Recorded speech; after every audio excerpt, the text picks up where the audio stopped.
Salam saudaraku semua, pada hari ini kita akan membahas tentang Tuhan sekedar imajinasi tanpa kesatuan. Ya, Tuhan itu Esa, tapi Esa yang seperti apa? Satu seperti apa? Untuk bisa disebut satu, kan harus memiliki kesatuan, yaitu sifat untuk disebut sebagai satu, atau sifat yang dapat menyebabkan segala sesuatu dihitung sebagai satu. Itu namanya kesatuan. Kita mulai dengan bahas Trinitas.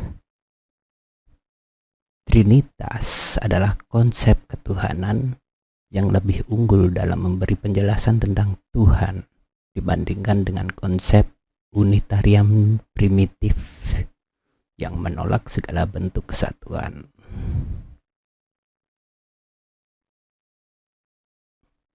Padahal konsep Unitarian atau lebih dikenal sebagai Tuhan itu Esa dan tidak bisa disekutukan dengan apapun, tidak paham bahwa Unitarian diambil dari kata unity yang berarti kesatuan. Kesatuan apa? Terdiri dari apa saja? Kan harusnya begitu. Kalau kesatuan kan tidak bisa berdiri sendiri. Ada dua hal yang tidak memiliki unsur lain selain dirinya sendiri di dunia ini, yaitu kekosongan yang disimbolkan dengan angka 0 dan Tuhan dalam konsep ketuhanan yang satu secara mutlak.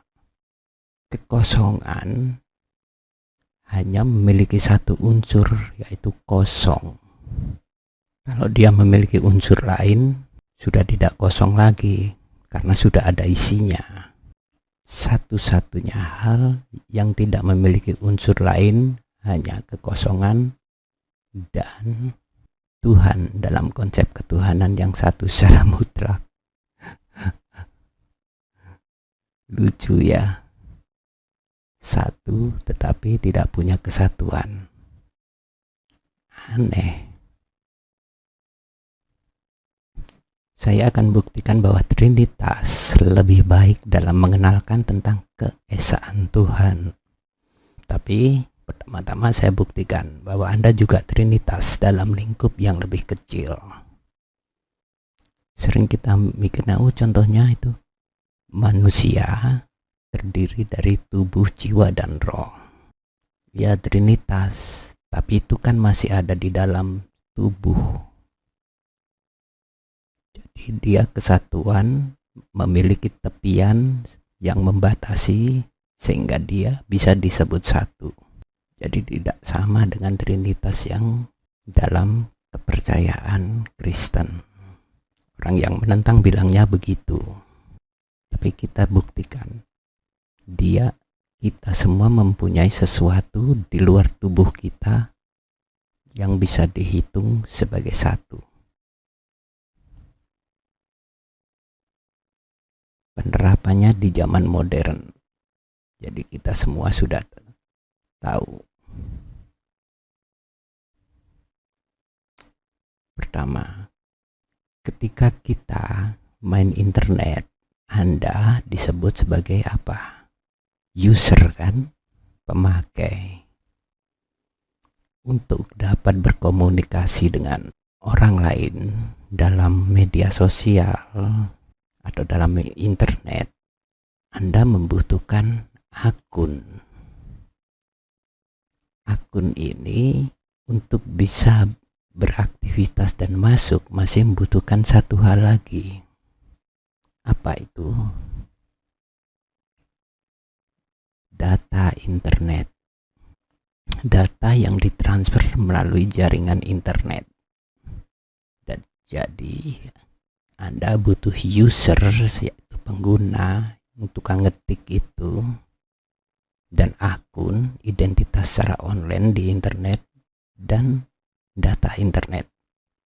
Begitu Anda bicara di dalam sosial media, misalnya di dalam WA, Anda dihitung berapa? 1. Apa Anda akan dianggap 3 Anda tetap dihitung sebagai satu, yaitu user. Ya enggak, akun itu cuma identitas online. Data internet itu jejak Anda dalam internet, data yang dipakai. Paham? Oh, itu 3. Berarti coba Anda utang ke pinjaman online. Kalau akun Anda ngutang, Anda bilang aja itu bukan saya, itu akun saya. Anda bakal dimasukin penjara. Tapi kalau lolos, saya ikut-ikutan ngutang pinjol. Iya enggak? Jadi user, akun, dan data internet itu dihitung berapa? 1. Sudah enggak bisa dibantah lagi. Anda trinitas juga, tapi dalam lingkup yang lebih kecil, cuma dalam dunia internet. Ya enggak? 3 dihitung 1 itu bagaimana? Seperti ini masa Anda anggap 3? Ya aneh.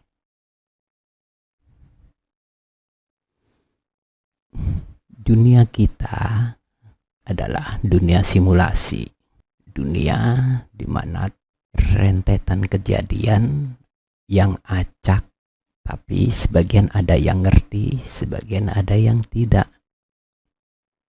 Ada yang ngerti maksudnya tiap kejadian, ada yang tidak. Gitu kan. Jadi disebut sebagai dunia simulasi. Mereka yang lolos dalam dunia simulasi ini masuk surga. Ini cuma dunia sementara. Coba dunia yang kita tempati ini adalah dunia nyata, di mana kita dapat melihat, mendengar, merasakan, dan berinteraksi dengan segala sesuatu yang di sekitar kita. Banyak rentetan kejadian macam-macam. Ada yang ngomong kan, dunia itu cuma sementara, bukan dunia akhir, masih ada dunia akhirat. Nah, terus dalam dunia ini manusia hidup dalam sebuah simulasi yang diciptakan oleh Tuhan, dan Dia memberi kita kehendak bebas. Nah, ini di dunia simulasi itu begitu. Mereka harus berhadapan dengan godaan-godaan yang dapat mengubah nasib manusia setelah kematiannya. Mereka yang lolos simulasi masuk surga, yang terjebak godaan go to hell, ya, masuk neraka, berhangat-hangat. Bener kan? Iya. Perbandingan antara surga dan dunia nyata adalah seperti perbandingan antara dunia nyata dan dunia maya yang hanya sementara. Masa mau kita main internet terus? Ya bisa habis baterainya. Masa nggak makan-makan? Kita pasti ada saatnya keluar di dunia maya, tapi kita bisa login, logout sesuka hati. Tapi kalau kita logout dari dunia nyata, ya kita akan mati. Ya enggak? Nah, melihat ini, melihat manusia penuh dengan godaan, ada setan, ada macam-macam, Allah tidak tinggal diam. Pertama, Dia melihat sisi kemanusiaan kita, maka Dia membuat aturan dalam Alkitab secara manusiawi, sesuai dengan kemampuan manusia. Kita tidak mungkin disuruh melakukan segala perintahnya itu di luar kemampuan kita. Itu tidak mungkin. Jadi peraturannya disesuaikan dengan kemampuan manusia. Tapi itu belum cukup. Manusia masih melanggar aturan meskipun sudah diringankan. Oleh karena itu, Allah turun sebagai manusia supaya manusia dapat mengenalnya. Seperti kita juga membutuhkan semacam akun supaya bisa berinteraksi di dunia maya, karena Allah hidup di tempat yang lebih tinggi. Dan Yesus adalah Allah dalam rupa manusia. Jadi dia berinkarnasi, login menggunakan akun berupa manusia, yaitu Yesus.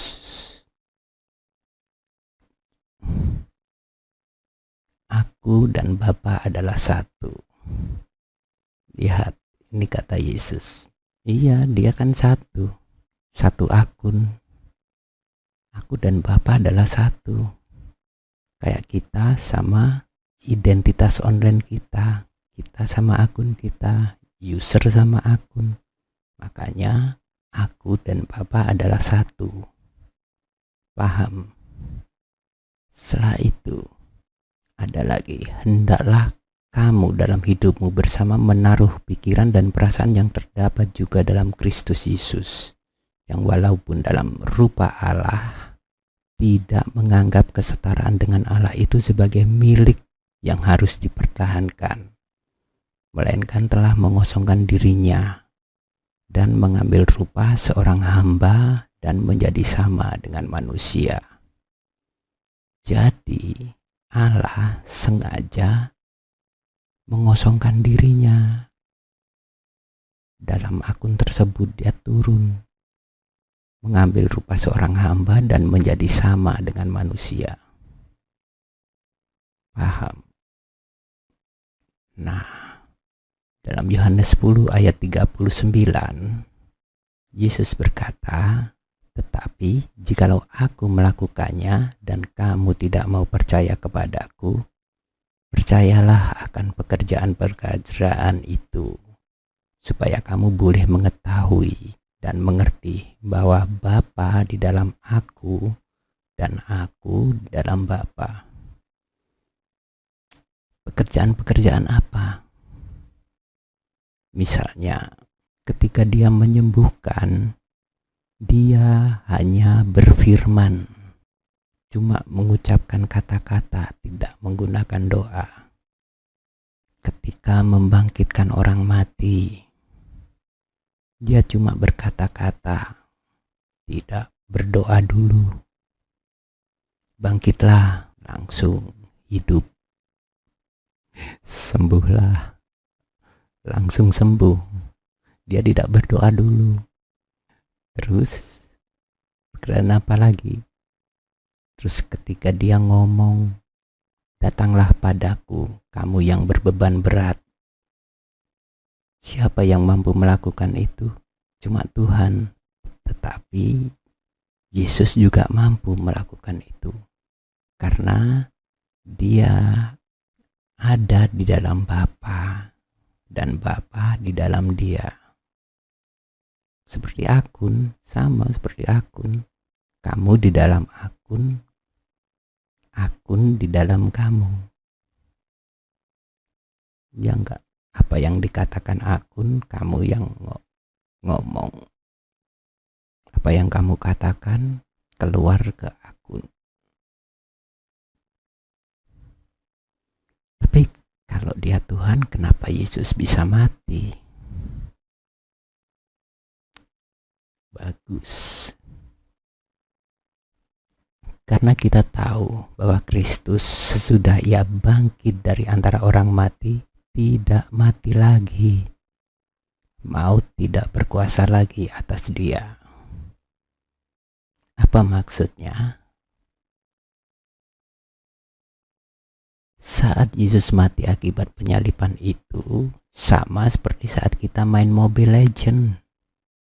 Menunggu 3 hari terus bangkit lagi dan tidak pernah mati lagi. Coba, ketika kamu main Mobile Legends, kamu mati berapa kali? Mati 20 kali? Mati 10 kali? Apa usernya ikutan mati? Enggak. cuma akun yang mati. Ini sih, Yesus itu kan cuma akun. Jadi meskipun mati dalam penyalipan, ya tidak ngefek, tidak berpengaruh. Kebalik. Saat Yesus naik ke surga, itu sama dengan saat kita log out dari media sosial. Coba kamu bisa log out dari dunia enggak? Enggak bisa. Kalau kamu log out dari media sosial, dari internet, kamu bisa login lagi. Tetapi Yesus bisa. Dia bisa log out dari dunia ini. Dia naik ke surga itu sama dengan saat kita log out. Paham? Kemudian saat Yesus datang menemui Paulus, dia login. Kan sudah diangkat ke surga nih. Nah, cari Paulus dulu. Paulus nakal banget nih. Login.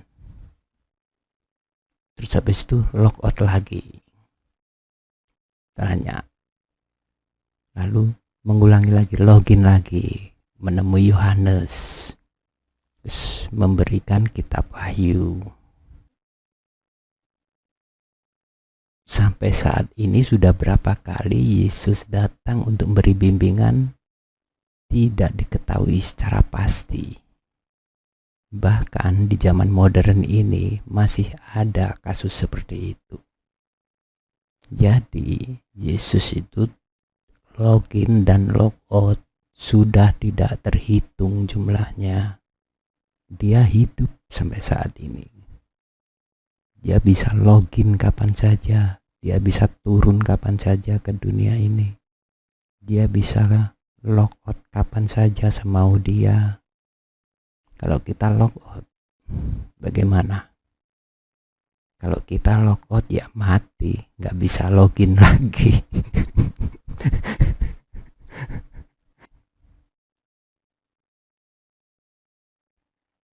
Lantas apa peranan Roh Kudus? Yes, ini peranan Roh Kudus apa? Nah, ini semacam data internet yang menghubungkan antara offline dan online. Roh Kudus adalah roh pembimbing yang menghubungkan antara kita dan Tuhan. Makanya mereka yang telah dibaptis diberi Roh Kudus supaya bisa berhubungan dengan Tuhan. Kalau kita berdoa kan kita berhubungan dengan Tuhan. Bagaimana kita bisa mendengar suara Tuhan kalau tidak ada roh pembimbing? Bagaimana kita bicara dengan Tuhan tanpa roh pembimbing? Ya bisa, kita nggak usah pakai roh pembimbing. Tapi tidak nyampe. Kita cuma bicara. Bicaranya cuma imajinasi. Nyampe apa enggak? Tidak tahu. Tapi kalau kita punya roh pembimbing, Tuhan mendengar. Karena sama seperti kita punya data internet. Data internet untuk menghubungkan ke surga. Itu fungsinya Roh Kudus. Seperti data internet, tapi menghubungkan antara kita dan Tuhan.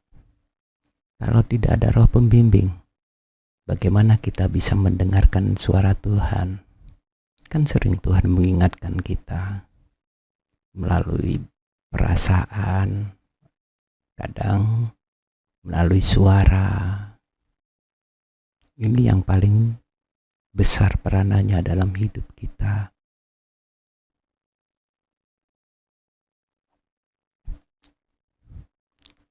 Roh Kudus akan bantu kita dalam kelemahan kita dan dalam berdoa. Ketika kita dicobai oleh iblis, oleh setan, maka Roh Kudus akan bantu kita. Dia akan mengingatkan kita. Siapa yang mengingatkan kita selain Dia? Ketika kita berdoa, kadang kan kita tidak tahu harus berkata apa. Roh Kudus yang membenahi. Jadi nggak perlu takut berdoa. Saya nggak bisa berdoa. Kata-kata saya jelek. Nggak perlu takut. Ya berdoa gitu aja. Beres. Nah, Dia akan mengingatkan kita akan firman Kristus. Dan tidak hanya sampai di situ. Roh Kudus akan buat kita mengerti dan memahami kebenaran itu. Kalau kita tidak punya Roh Kudus, saat kita membaca Alkitab, kita tidak akan paham makna tiap-tiap ayat itu apa. Terus, ketika kita lupa suatu ayat, Roh Kudus akan mengingatkan kita. Kamu jangan begitu, tidak sesuai dengan firman Tuhan. Seperti ini bunyinya. Dia mengingatkan, seolah-olah itu dari pikiran kita. Bukan, itu dari Roh Kudus. Kadang ada yang diingatkan, kadang ada yang berupa perasaan kayak mau ragu gitu. Itu Roh Kudus. Kita kan sudah diajari bagaimana cara membedakan antara Roh Kudus dan roh jahat, roh setan. Oh, ini setan. Oh, ini Roh Kudus. Oh, ini pikiran kita sendiri. Kan kita sudah diajari itu. Kalau Anda belum tahu, coba komen. Nanti saya bikin videonya. Cara membedakan Roh Kudus, roh jahat, dan pikiran kita bagaimana. Kalau banyak yang komen, ya saya bikinin. Kalau nggak ada, itu pelajaran anak SD. Kita nyanyi aja sudah diajarin.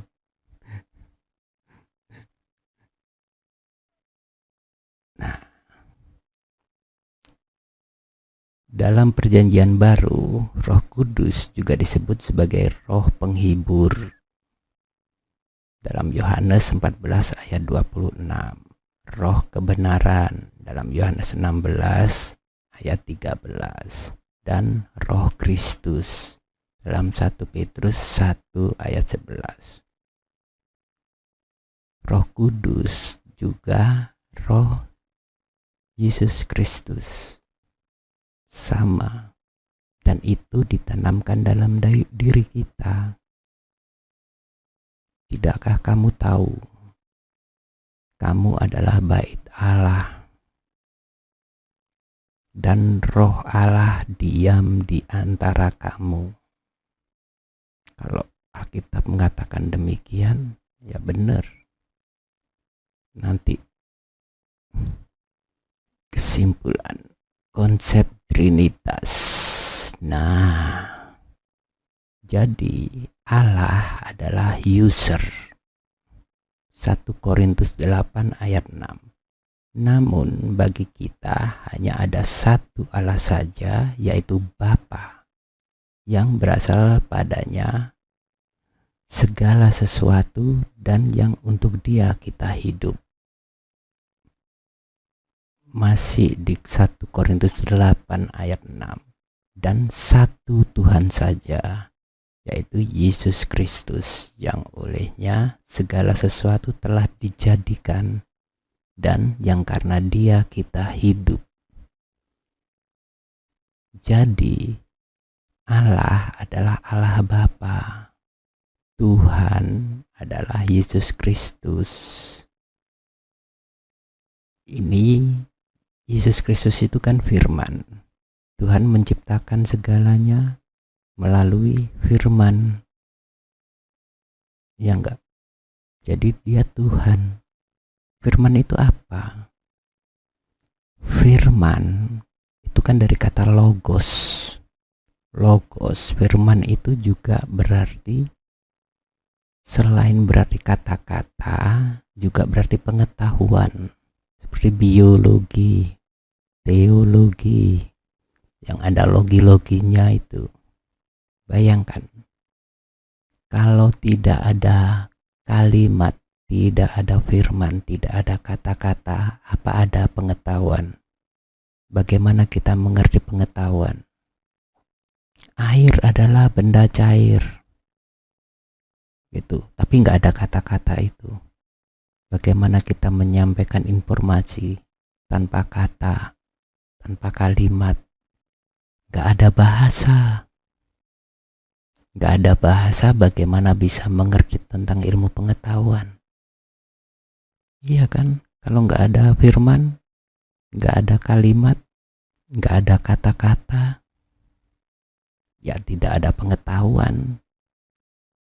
Coba terangkan tentang ini, tapi tidak usah pakai kata-kata. Terangkan tentang apa? Tentang hukum gravitasi, tapi nggak usah pakai kata-kata. Gimana? Naik ke loteng langsung menjatuhkan diri.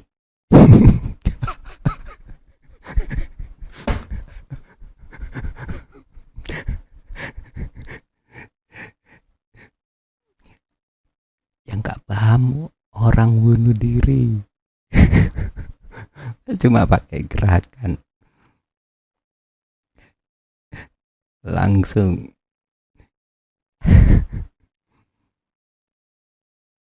Coba sebutkan Pancasila sila pertama, tapi nggak usah pakai kata-kata. Bingung, jungkir balik. Iya enggak? Iya. Roh Kudus adalah data. Ia bertugas untuk membimbing manusia. Dia adalah Roh Kristus, Roh penghibur, dan Roh kebenaran. Yesus ini, selain dia firman, dia juga yang menyelamatkan manusia. Ini ada kan, yang karena dia kita hidup. Nah, dia juga bertugas menyelamatkan manusia. Allah adalah sumber segala sesuatu. Hidup kita bersumber dari Dia. Anugerah yang kita terima itu bersumber dari Dia. Segala sesuatu, bahan untuk membuat alam semesta bersumber dari Dia. Tapi yang bekerja untuk menciptakan alam semesta, firman. Paham? Jadi Allah dan Tuhan Yesus itu berbeda. Roh Kudus adalah Roh Allah. Dia juga Roh Kristus. Kok bisa? Yesus ini kan bersumber dari Allah. Bersumber, tapi dia tidak bisa dipisahkan. Allah tanpa Kristus, dia tidak punya pengetahuan, tidak punya kuasa untuk menciptakan. Dia cuma menjadi sumber, tidak bisa berdiri sendiri. Yesus tanpa Allah, dia nggak ada karena dia bersumber dari Dia. Karena Yesus bersumber dari Allah, makanya dia disebut anak Allah. Paham? Ini disebut Bapa karena dia sumber segalanya. Yesus disebut anak Allah karena dia bersumber dari Allah. Yesus adalah anak yang sulung. Artinya dia adalah firman yang ada pertama kali, yang ada sejak mula-mula, yang ada bersama-sama dengan Allah, dan firman itu adalah Allah. Pak, Roh Kudus adalah Roh Allah dan Roh Yesus, karena mereka satu kesatuan, tidak bisa dipisah. Sama juga Roh Kudus nggak bisa dipisah. Roh Kudus tanpa Allah juga nggak bisa apa-apa. Dia cuma roh. Dia nggak bisa menjadi sumber. Jadi ini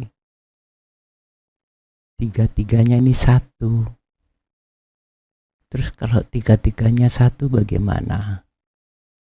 Nah, kesatuan dari ketiganya adalah Yahweh atau Adonai. Orang Muslim melupakan yang satu ini. Siapa itu Yahweh? Mereka cuma fokusnya sama Trinitas. Kesatuan dari ketiganya itu adalah Yahweh. Yahweh itu apa? Ya, kesatuan dari ketiganya, yaitu satu. Kan Yesus, Allah Bapa dan Roh Kudus tidak bisa dipisahkan. Tidak bisa dipisahkan. Itu disebut Adonai atau Yahweh. Paham? Makanya kalau ada yang ngomong tiga mereka tidak tahu kita menyembah Yahweh, nama Tuhan. Ketiganya itu seperti anggota tubuh kalau dalam diri kita. Tapi karena dia anggota tubuhnya Tuhan beda. Karena dia firman-Nya Tuhan juga beda. Firman-Nya hidup, tidak mati. Firman-Nya punya kuasa. Yahweh adalah sumber segalanya. Dia berkuasa menciptakan segalanya. Dan dia membimbing manusia. Siapa? Yahweh yang melakukan ketiga-tiganya. Yang menyelamatkan manusia. Nah, kesatuan dari ketiganya inilah yang disebut Yahweh. Paham? Coba kita bahas. Tanpa kesatuan, segala sesuatu tidak dapat dihitung sebagai satu. Iya, kesatuan itu kan sifat. Kata sifat, kesatuan, sifat supaya dapat dihitung sebagai satu. Kesatuan mempunyai bagian-bagian.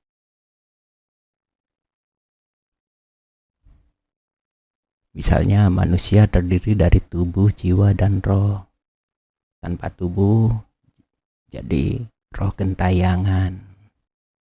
Tanpa jiwa jadi zombie. Tanpa roh jadi jenazah, bukan jadi manusia lagi. Ya.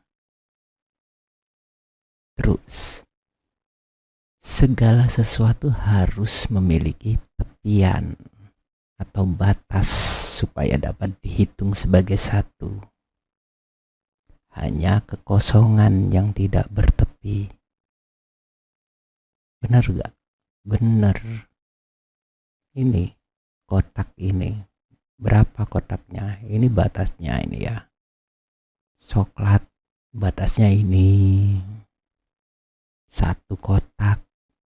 2 kotak. Ada berapa kotak? 2 kotak. Ada tepiannya supaya bisa dihitung sebagai satu. Kalau ada tepian berarti ada bagian tengah, bagian atas, bagian bawah. Ya enggak? Iya, ada bagian atas, ada bagian kiri, kanan, tengah. Jadi supaya bisa dihitung satu harus mempunyai bagian-bagian. Kalau ini Tuhan yang esa cuma satu mutlak. Dia punya bagian atas, punya bagian samping, tidak punya.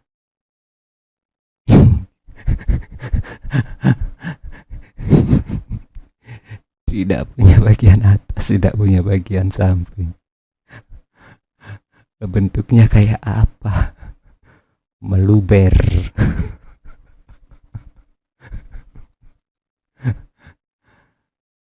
Oh, dia tidak terbatas. Kalau tidak terbatas, ya jangan dihitung satu. Jumlahnya tidak terbatas, saudara. Dia tidak terbatas.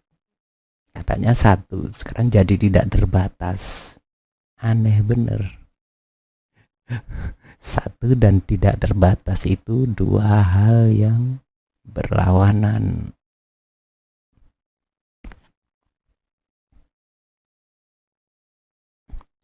Dalam ukuran juga sama. Dia punya batas 1 meter.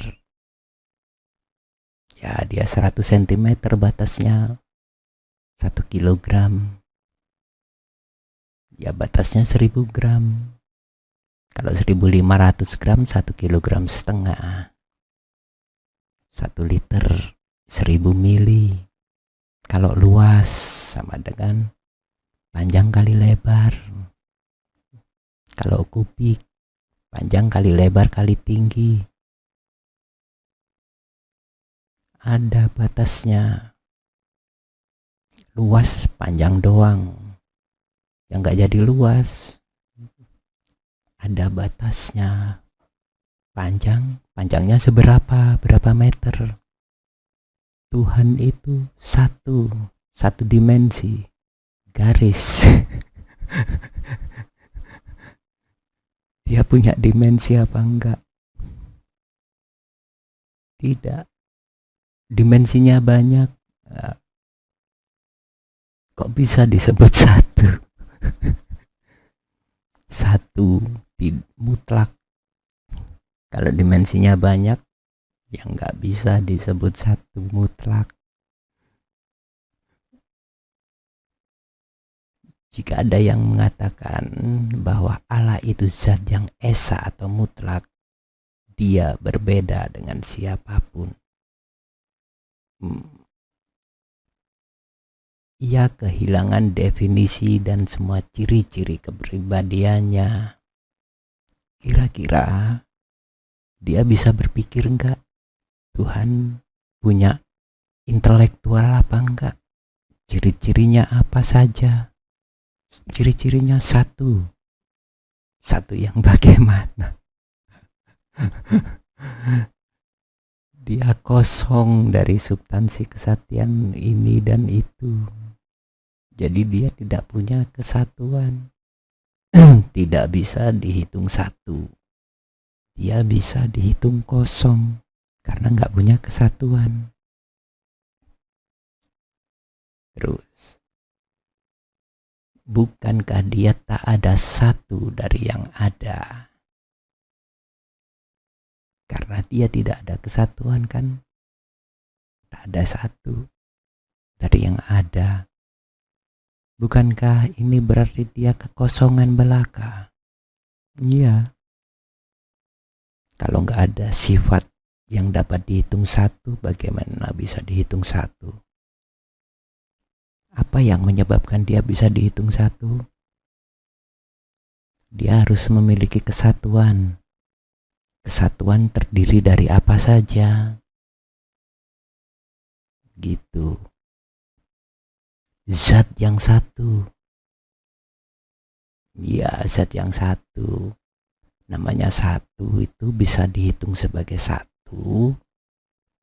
Harus mempunyai tepian.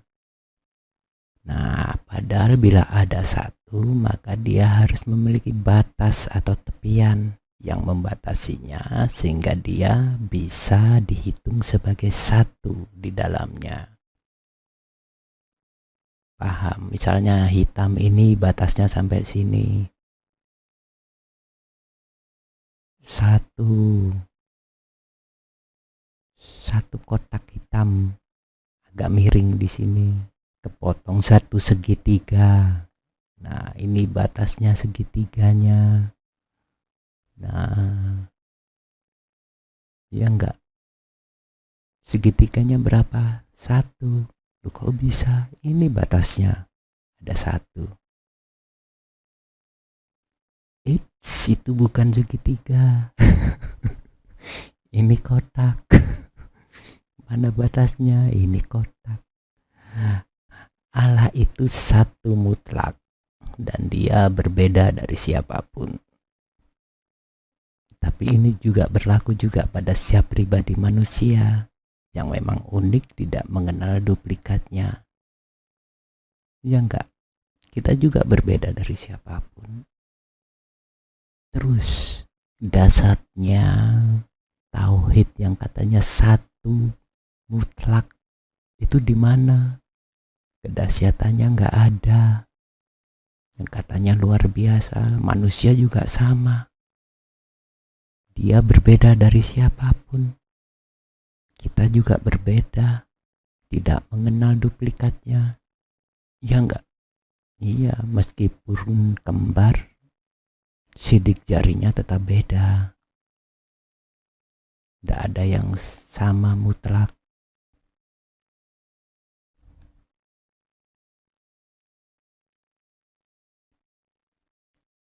Jadi kesimpulannya, kesederhanaan tidak membuktikan kebenaran. Kenapa? Ya, seperti itu. Tuhan itu esa, cuma satu, dicerna gampang karena sederhana, tapi terlalu sederhana. Sederhananya keterlaluan. Esanya Tuhan tidak sama dengan esanya yang kita bayangkan. Kalau ada yang ngomong Allah bukan apa dan siapa yang dapat kau pikirkan, katakan, gambarkan atau jelaskan. Apa yang kau pikirkan tentang Allah itu bukan Allah yang sebenarnya. Kan ada muslim yang ngomong gitu. Kita tidak mampu memikirkan. Apa yang kamu gambarkan kita nggak mampu. Itu bukan Allah yang sebenarnya. Ada kan yang ngomong gitu. Tapi pernyataan itu sama dan sebangun dengan mengatakan bahwa Allah bukan ini yang kau katakan dan bukan itu yang kau katakan. Iya sama. Sama enggak? Sama. Alias Allah bukan apapun dan siapapun yang kau katakan. Masalahnya kalau kamu berdoa menyebut dia, kamu mengacu kepada siapa? Saya menyembah Allah, tapi dia bukan yang kau katakan. Jadi setiap kita berkata ngomong, itu Allah, kamu menyembah siapa? Allah. Bukan, kamu nggak menyembah itu. Yang kamu katakan itu keliru.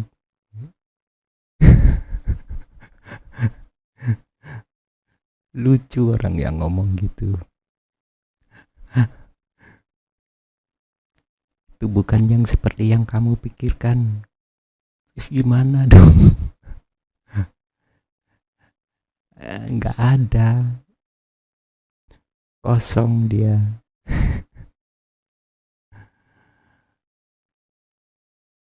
Konsep yang mutlak tidaklah mudah untuk menerangkan modus-modus Tuhan, atau setidaknya modus kekekalan lainnya di samping Tuhan, yang justru menjadi oknum-oknum Trinitas dalam Alkitab. Misalnya, jikalau firman Allah adalah entitas yang kekal di sisi Allah yang berbeda dengan Allah sendiri, maka bukankah ini suatu modus kejamakan di dalam keesakan Allah sendiri? Allah dan firman. Siapa yang lebih dulu? Pengetahuan Allah atau Allah? Kalau dua-duanya terpisah sendiri, Allah pengetahuannya dari mana? Dia tidak berpengetahuan, saudara. Apa jadinya? Robot. Hidup disetrum, hidup, cabut setrumnya, blow on lagi.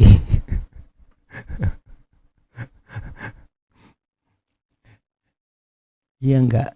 Iya. Kejamakan ini mirip dengan apa yang dikatakan secara gamblang dalam Injil Yohanes 1 ayat 1. Pada mulanya adalah firman. Firman itu bersama-sama dengan Tuhan. Dan firman itu adalah Tuhan. Firman tanpa Tuhan nggak bisa apa-apa. Dia cuma sekedar pengetahuan. Tuhan tanpa firman ya bukan apa-apa. Dia tidak memiliki pengetahuan, tidak memiliki kuasa. Nah, sekarang apa bedanya Roh Tuhan yang kudus itu dengan Roh Kudus? Apakah Tuhan memiliki roh? Sekarang kita tanya, Tuhan yang Esa mutlak gitu, dia punya roh apa enggak? Dia zat yang satu. Ya, dia punya roh apa enggak? Enggak punya roh. Mati, bos. Enggak punya roh. Terus apa itu maksudnya tiupan roh Tuhan itu? Tiupan roh Tuhan saat membuat manusia kan katanya dengan tiupan roh Tuhan. Yang meniup itu roh Tuhan apa Tuhan meniupkan roh? Tuhan meniupkan roh. Berarti Tuhan punya roh di dalamnya. Begitu. Berarti dia tidak mutlak Esa. Esanya tidak mutlak satu doang, satu dimensi, garis. Garis masih punya panjang, titik. Satu titik.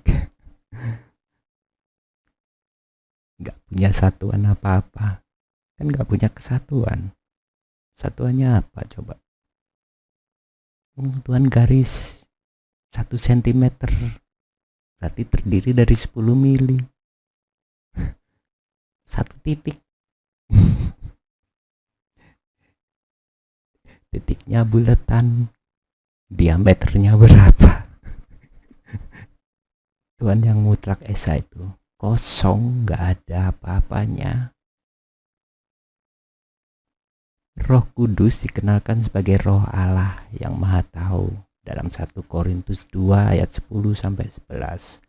Maha hadir, Mazmur 139 ayat 7 sampai 10. Maha kuasa dalam Lukas 1 ayat 35 dan kekal Ibrani 9 ayat 14 dan Yohanes 14 ayat 16. Ini sudah jelas roh Allah yang maha tahu. Dia mengetahui Allah. Siapa lagi kalau bukan roh Allah? Mengenal Allah. Siapa lagi kalau bukan roh Allah? Iya. Maha hadir. Dia ada di mana-mana. Sama dengan data internet di dunia internet. Di dunia internet gak ada datanya. Mati. Gambar gak ada pikselnya gimana? Gak bisa. Gak jadi gambar.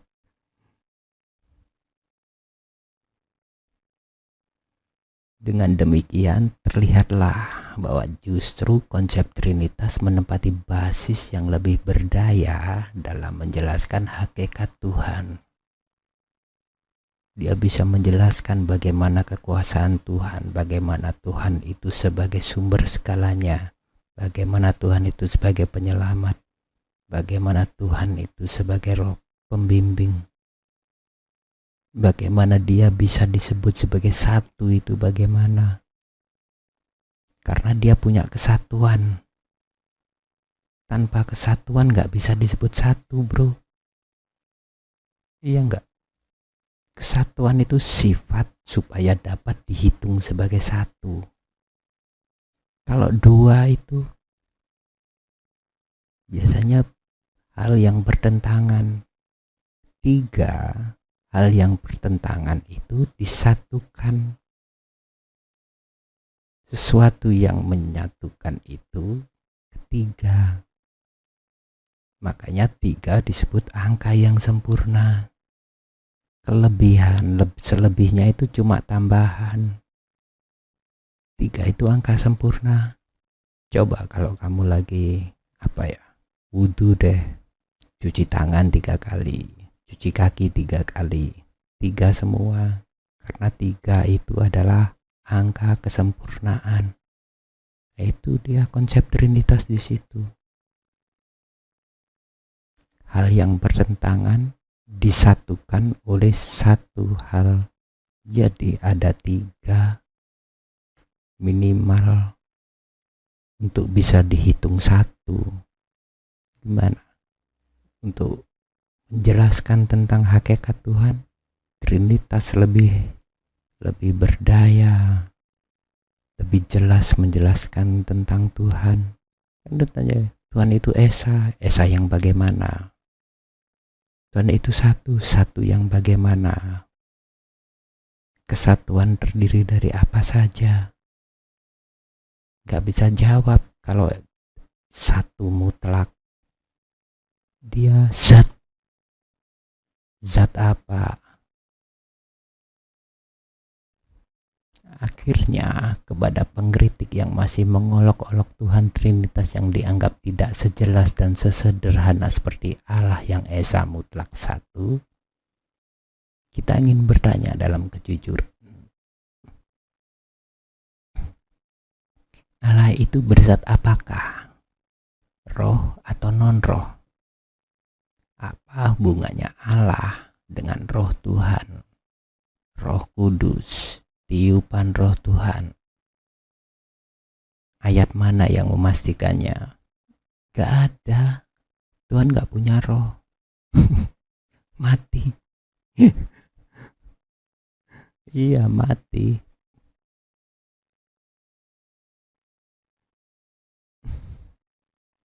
Apakah Allah itu berkepribadian dengan intelek, emosi, dan kehendak? Kalau tidak berkepribadian, berperasaan, dan berkehendak, kenapa dia berencana untuk mencipta, menetapkan hukum-hukum, memerintah manusia melakukan perintah-perintahnya, murka kepada pelanggar-pelanggarnya? Oh, dia kepribadiannya ditaruh di luar tubuhnya. Ya, berarti apa? Berarti jamak, berarti lebih dari satu. Ya enggak? Tuhan itu yang mana? Yang tidak ada apa-apanya atau kepribadiannya? Kepribadiannya doang enggak bisa bergerak. Kalau Allah tidak punya kepribadian, ya blow on dong, nggak bisa apa-apa. Tengok kiri, tengok kanan, ngapain? Kayak orang bingung, nggak punya intelek, nggak punya emosi, nggak punya kehendak. Gimana kalau ada Tuhan model gitu? Zat yang Esa memang kayak gitu. Ya, tak apa-apa, silakan saja.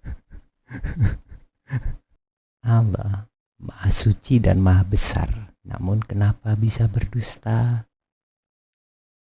Apa Apakah karena Allah sesekali menipu daya, lalu untuk menegaskan bahwa ia tidak berdusta, maka dia sebagai saksi tertinggi sampai memerlukan saksi tambahan dalam bersumpah, yaitu bersumpah demi makhluk ciptaannya yang lebih rendah dari dirinya, demi bintang, demi kambing terbang atau apalah kayak. Ya, kalau dia maha suci, bagaimana dia bisa berdusta? Apa bisa disebut sebagai maha suci? Oh, dia tidak berdusta, dia bohong dikit-dikit. Bohong dikit-dikit sama dengan dusta. Bohong dikit banyak, ya tetap aja berdusta. Siapa yang bisa berdusta? Iblis, raja dusta. Dusta yang paling jahat adalah dusta yang dicampur dengan kebenaran. Jadi ada dusta sebagian, ada kebenaran sebagian. Itu dusta yang paling jahat. Itu yang bisa melakukan kayak gitu iblis. Apakah Allah menyesatkan manusia dan menciptakan manusia dalam susah payah? Kalau begitu, apakah ia pada suatu saat bisa menjadi penyebab dari kerusakan atau kejahatan atau author of evil, sehingga ada manusia-manusia yang tidak perlu mempertanggungjawabkan kejahatannya? Iya, kan dia yang bikin manusia tersesat, dia yang menyesatkan. Masa kita perlu bertanggung jawab? Nggak perlu, yaitu tanggung jawabnya dia yang menyesatkan, ya enggak? Iya, tidak perlu mempertanggungjawabkan kejahatannya lah, kalau logis. Oh, Allah itu tidak logis, ya berarti dia tidak adil dong.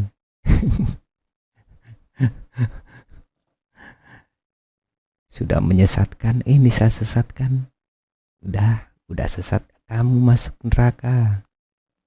Kenapa? Karena kamu sesat. Yang nyesatkan kan kamu sendiri. Masa saya masuk neraka? Gitu dong jawabannya. Oh iya ya, saya yang menyesatkan, ya udah deh masuk surga. Nah gitu baru bener. Ini Tuhan apa penyesat? Sebenarnya begitu. Kalau dia penyesat ya penyesat, kalau dia maha benar ya membenarkan. Namanya maha benar malah menyesatkan, itu namanya maha sesat. Maha sesat dicampur maha benar. Nggak jalan, kadang-kadang sesat, kadang-kadang benar. Tuhan model apa ini? Tuhan kok sesat? Kadang-kadang doang, tetap sesat. Tuhan yang sesat. Tuhan lagi sesat nih. Siapa yang mau nyadarin Tuhan? Setan. Dilempari bintang sama dia. Bagaimana kita bisa makin memahami Allah? Bagaimana kita bisa makin memahami Allah sementara ia memutlakkan kodratnya bagi manusia, namun ia sendiri bisa berubah-ubah pikirannya dan hukum-hukumnya kepada manusia dengan batalkan kalimatnya sendiri. Iya, ingat perintahku, jangan begini. Besok berubah lagi. Sudah diingat-ingat, sudah dicatat. Besoknya ayatnya aku batalkan. Ini yang bener mana? Tuhan pelin-pelan. Ini Tuhan pelin-pelan. Tuhan model apa? Oh, itu sudah dibatalkan hukumnya. Yang bikin hukum siapa? Tuhan. Yang membatalkan siapa? Tuhan. Pelin-pelan banget. Apa dia tidak bisa melihat masa depan? Oh, ini kalau saya bikin hukum kayak gini, nanti akibatnya kayak gini. Jadi harusnya kayak gini. Kalau dia tahu masa depan, bikin hukum sendiri, dibatalkan sendiri. Tuhan model apa? Memangnya software update, Tuhannya belum diupdate? Oh, belum diupdate. Iya. Ya udah, setrum dulu.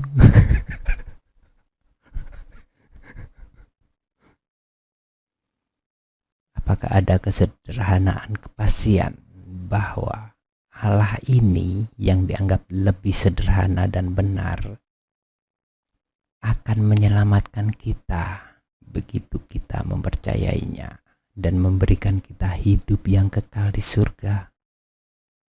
Apakah ada kepastian menyembah pada Tuhan yang sederhana dan dianggap benar? Sederhananya aja udah nggak sederhana, terlalu sederhana. Sampai nggak bisa dihitung menjadi satu, itu kan terlalu sederhana. Kosong. Saya sendiri bingung. Ini orang yang bilang Tuhan Maha Esa, nggak punya sekutu, nggak punya apa. Kok bisa dihitung satu? Itu cara mikirnya bagaimana? Apa dia nggak punya bagian samping, bagian kiri, bagian kanan, bagian tengah? Nggak punya tepian? Ya nggak. Kayak udara itu berapa? Satu, ada batasnya jelas. Laut itu berapa? Satu, ada batasnya jelas. Gak kemana-mana, gak sampai luar angkasa. Bumi itu berapa? Satu, jelas ada batasnya, gak luber. Yang luber kemana-mana itu kekosongan, gak punya batas. Kekosongan itu udah mana? Kosong. Isinya apa? Kosong. Ya udah habis. Kosong itu terdiri dari apa saja? Ya kosong. Kosong ya terdirinya, isinya ya kosong semua, nggak ada isinya. Udah ya. Nah, ingat, bila mana Tuhan mengklaim dirinya adil atau kudus, maka adilnya dan kudusnya Tuhan bukan adil dan salehnya yang dapat kita biasa pahami. Maka bila mana Tuhan mengklaim dirinya Esa, maka Esanya Tuhan juga bukan Esanya yang dapat kita pahami sebagai satu yang dangkal dan titik. Begitu.